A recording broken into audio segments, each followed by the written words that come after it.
ASMR. Et ce soir, je vous propose une vidéo de relaxation sur le produit que vous avez vu dans le titre, ainsi que dans la miniature de la vidéo.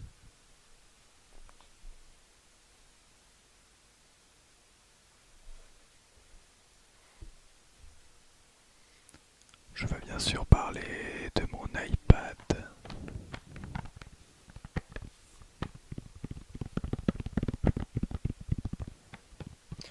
Après vous avoir présenté sur cette chaîne YouTube l'iPhone, l'unboxing de l'iPhone XS, ainsi que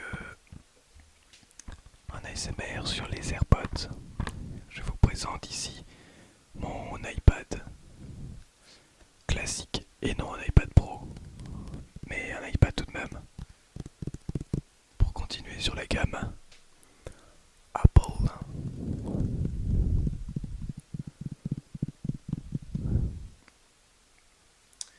Pourquoi est-ce que je souhaite vous présenter mon iPad? Pour vous expliquer un petit peu combien cet appareil est extrêmement utile, extrêmement agréable à prendre en main, et tout simplement peut-être me vanter. Finalement, alors c'est pas de la vantardise à proprement parler, mais on va dire que ça reste quand même un coût. Donc on va dire que si c'est possible d'en faire une vidéo ASMR et si ça marche pour vous relaxer, et ben au moins j'aurais trouvé de quoi le rentabiliser. Le rentabiliser non pas en argent, hein, mais bel et bien en relaxation.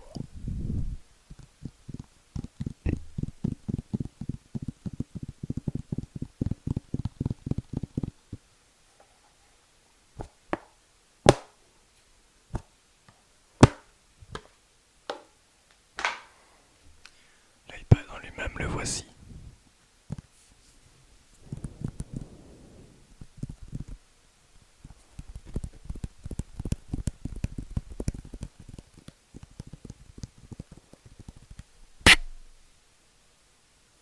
Attention, je voudrais éviter de le rayer avec de l'ASMR.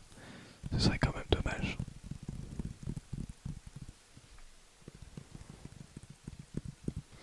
Ce n'est pas l'iPad de 2021, puisque je l'avais déjà acheté lorsqu'ils ont annoncé le dernier iPad, qui est finalement exactement le même, pour le même prix, mais simplement avec 64 Go de stockage au lieu de 32 Go, et également une puce un petit peu meilleure.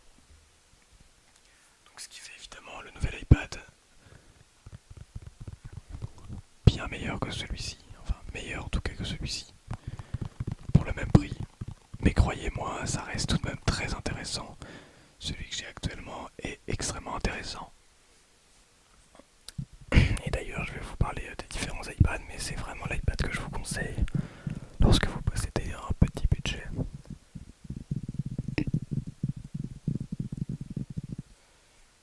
Alors, vous voyez le dos, un dos assez classique. En... Je pense que c'est de l'aluminium et je trouve que c'est d'une couleur extrêmement jolie. Un gris sidéral, un petit peu plus clair que sur mon iPhone, mais j'aime beaucoup le gris sidéral. Je trouve que c'est une couleur qui rend extrêmement pro et agréable, et ça rend l'appareil véritablement joli. Bien sûr, la petite pomme. Le classique design ici, que vous ne verrez peut-être pas, mais le classique design by Apple in California. Sur le dos, on a également un capteur photo. Pardon. C'est le petit inconvénient de cet iPad, on va dire, c'est le capteur photo. Ce n'est pas le capteur photo de l'iPad Pro qui permet de faire des rendus lidar avec une sorte de 3D, intelligence artificielle. Mais on va dire que est-ce que c'est véritablement nécessaire?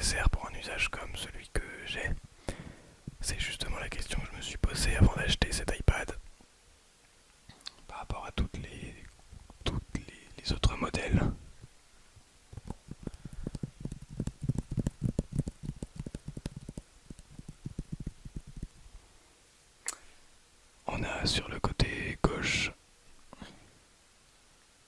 simplement un capteur, je ne sais même plus à quoi il sert. Il me semble que c'est véritablement un sorte quelque chose de magnétique pour pouvoir accrocher la protection que je vous ai montré tout à l'heure et que je vous remontrerai tout à l'heure. Mais c'est également pour... Oh non, non, c'est vrai qu'on ne peut pas accrocher un stylo là-dessus. Sur la face en haut, on a une prise jack, parce que oui, il y a une prise jack sur cet iPad. C'est le dernier iPad à proposer une prise jack. C'est pour cela également que je l'ai pris, parce que je possédais des écouteurs jack avant d'avoir les AirPods. Et sinon je ne pouvais pas écouter de la musique avec. On a également le bouton d'allumage.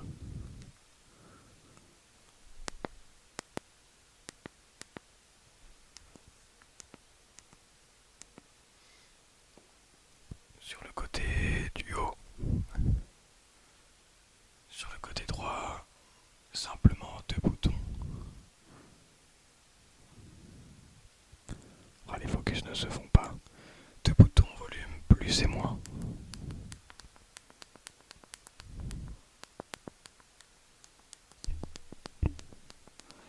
Malgré tout, on sent quand même la qualité au niveau des boutons, hein, rien qu'au niveau des boutons.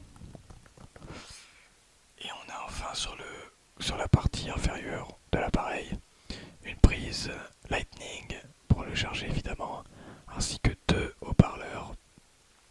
Alors ce n'est pas un son stéréo évidemment, mais ça reste tout de même suffisant si on souhaite regarder des films, des séries, des vidéos, plein de choses comme cela sur l'iPad. Et enfin, on a la face avant. La face avant qui a l'ancien design. Bon, ça va faire des traces de doigts, mais tant pis. L'ancien design sur la face avant. Avec le bouton ici.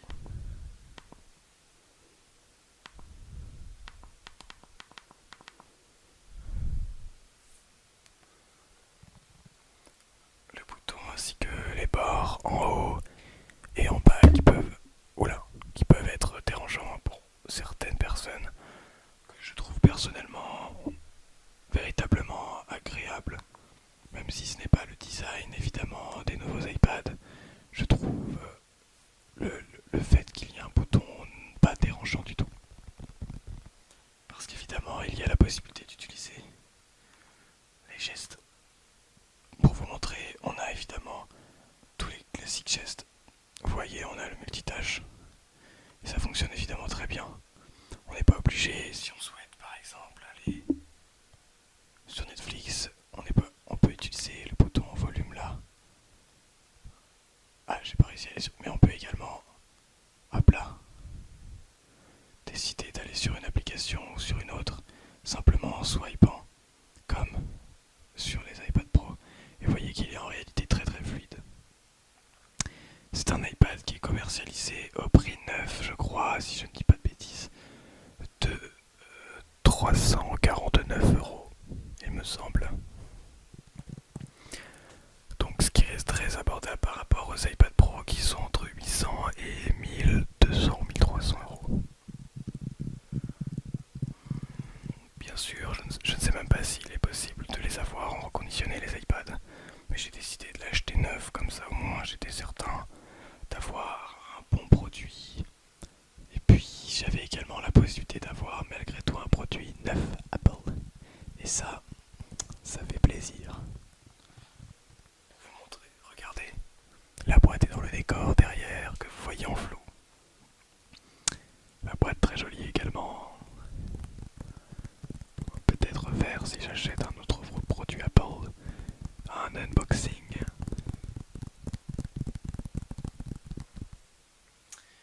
Bien maintenant, à quoi me sert cet iPad? Eh bien en réalité il ne me sert à rien du tout. Tout ce que je fais avec, c'est marcher dessus.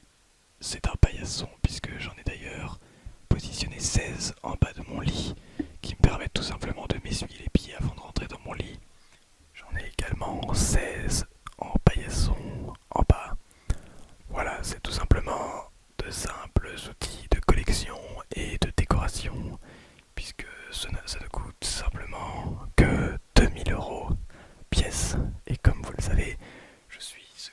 tel un multimilliardaire dans le jargon. Non, bien sûr, ce genre d'appareil coûte tellement cher qu'il faut le rentabiliser au montant et l'utiliser à sa juste valeur. Alors, quelle en est mon utilité? Déjà, je ne vais pas vous cacher qu'il me sert véritablement en partie à regarder des séries, des films, des vidéos sur YouTube également. Donc, et vous dire le contraire serait quand même un petit peu mauvais de ma part et de la part de n'importe qui, puisque c'est véritablement son utilisation première. Il sert lors des déplacements, c'est véritablement pratique, très pratique de l'avoir en déplacement pour avoir quand même un bel écran pour visionner des vidéos. À titre de comparaison, voilà la taille de l'iPhone. Donc en réalité, eh bien, on a... Hop là, il s'éteint. En réalité, on a quand même beaucoup de place sur l'iPad pour regarder des séries quand même. Des séries d'ailleurs et des films, il est véritable. Enfin, c'est un bon écran. Pas aussi extraordinaire que les iPhones, que les iPad Pro, mais ça reste tout de même un très bel écran, très grand et très agréable. À quoi d'autre il me sert? Notamment à l'organisation, par exemple. Lorsque j'ai besoin d'utiliser mon agenda, eh bien vous voyez, tac, c'est très pratique. Je peux avoir toutes mes semaines comme ça très rapidement. J'ai des rappels également qui viennent à mes notifications. Donc pareil, tout ça extrêmement pratique. À quoi il me sert alors? Pour l'appareil photo, je ne l'utilise absolument pas puisque les photos sont véritablement mauvaises, très mauvaises même. En tout cas pour le prix, évidemment, ce n'est pas un appareil fait pour faire des photos, mais l'appareil photo est véritablement un des défauts de l'appareil. Si vous voulez un appareil photo, ne prenez pas cet iPad, c'est clair et net.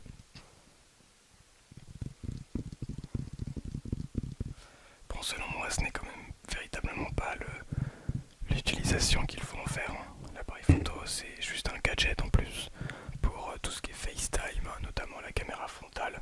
Mais la caméra arrière ne sert pas, oui, à FaceTime si jamais on souhaite montrer d'autres choses. Mais ça ne reste pas un appareil photo convenable. En tout cas, vous voyez la qualité que vous voyez actuellement. Et bien évidemment, on ne peut pas la faire avec un iPad comme ceci. Même avec un très bon éclairage, je pense que c'est très compliqué. À quoi me sert-il d'autre? Je vous l'ai dit, YouTube, Netflix en partie. Mais également à jouer certains jeux. Voilà ce que j'ai comme jeu. J'ai Clash of Clans, Brawl Stars, Call of Duty Mobile, auquel je ne joue presque pas, et Tennis Clash, mais je ne joue plus trop à ces jeux. Mais c'est en gros les 4 jeux que je possède sur cet iPad. C'est vrai que c'est plutôt cool pour jouer, mais j'avoue que je m'en sers pas trop pour ça. En tout cas, plus trop pour ça, j'en ai utilisé pas mal. Lorsque je faisais des lives sur Brawl Stars, pour ceux qui connaissent mon autre chaîne, et Wix. Mais je ne m'en sers plus du tout. Aujourd'hui, donc le calendrier, je me sers également beaucoup des notes et de l'application Apple Pages qui permet de noter beaucoup de choses, de faire notamment, j'écris ici mes sessions de tennis de table. En tant que professeur de tennis de table, j'écris mes sessions sur Apple Pages, mais également sur Note. Sur Note, hop là, sur Note, j'écris mes sessions pour mon élève en instrument de musique, en tuba. Et ça me permet comme ça d'avoir mon iPad sur le pupitre. Et j'ai mon iPad sur le pupitre, je peux faire ça, je peux swiper également sur les partitions. Les partitions très bonnes. Transition d'ailleurs. Partition très bonne. Transition, très bonne transition, très bonne transition. Les partitions que j'utilise sur cet iPad. J'utilise effectivement cet iPad pour lire des partitions. Alors, je ne l'avais pas acheté pour cela, mais c'est vrai que c'est une utilité plutôt très bonne si je regarde parce que je cherche justement des partitions. Vous voyez, je l'utilise pour ça. J'utilise également pour ça, voilà, pour lire des partitions. C'est quand même beaucoup plus facile de se trimballer avec ça plutôt qu'avec un énorme classeur, voire même 300 ou 400 partitions. Ça reste quand même beaucoup plus pratique d'utiliser ça. En plus, lorsqu'on joue dehors avec le vent, eh bien, on n'a pas le souci avec des feuilles qui s'envolent. Et ça, c'est plutôt très agréable. Et ça fait plaisir d'ailleurs.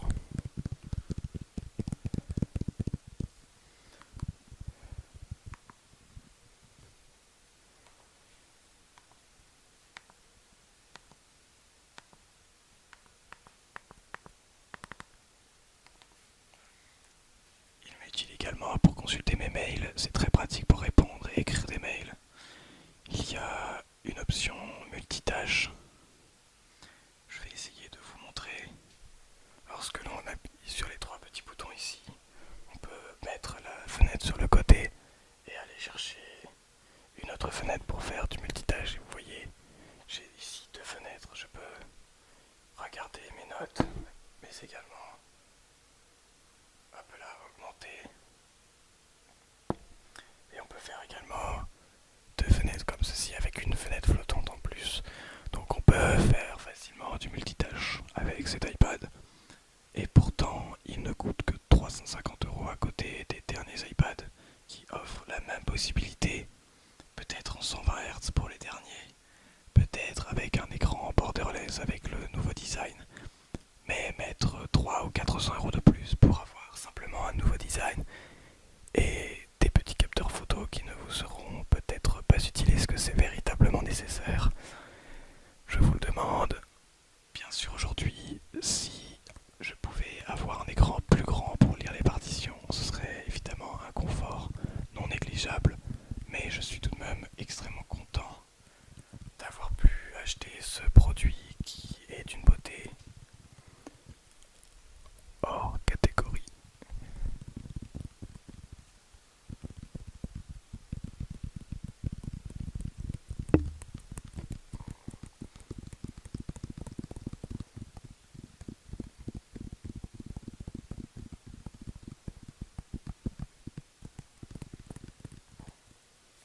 Et ce que j'aime beaucoup aussi avec l'iPad, c'est que je peux l'accompagner justement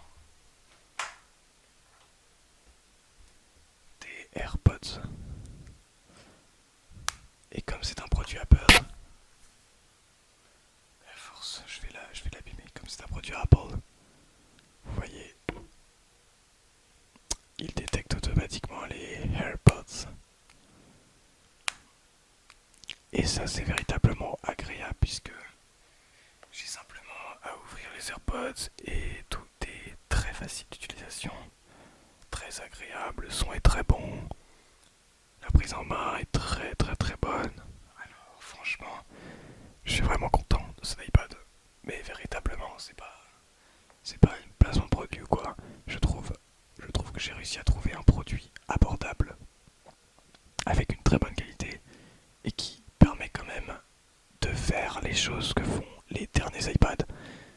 Et ça, c'est quand même vraiment, vraiment très cool. C'est le meilleur iPad selon moi, rapport qualité-prix. Peut-être que vous êtes d'accord, peut-être que vous n'êtes pas d'accord avec moi. N'hésitez pas d'ailleurs à me dire tout cela dans l'espace des commentaires. Et moi, je vais vous laisser là pour cette petite vidéo sur mon iPad.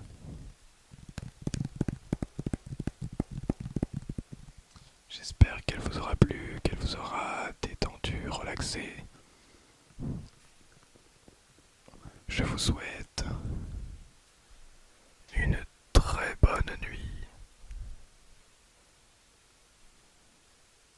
à toutes et à tous.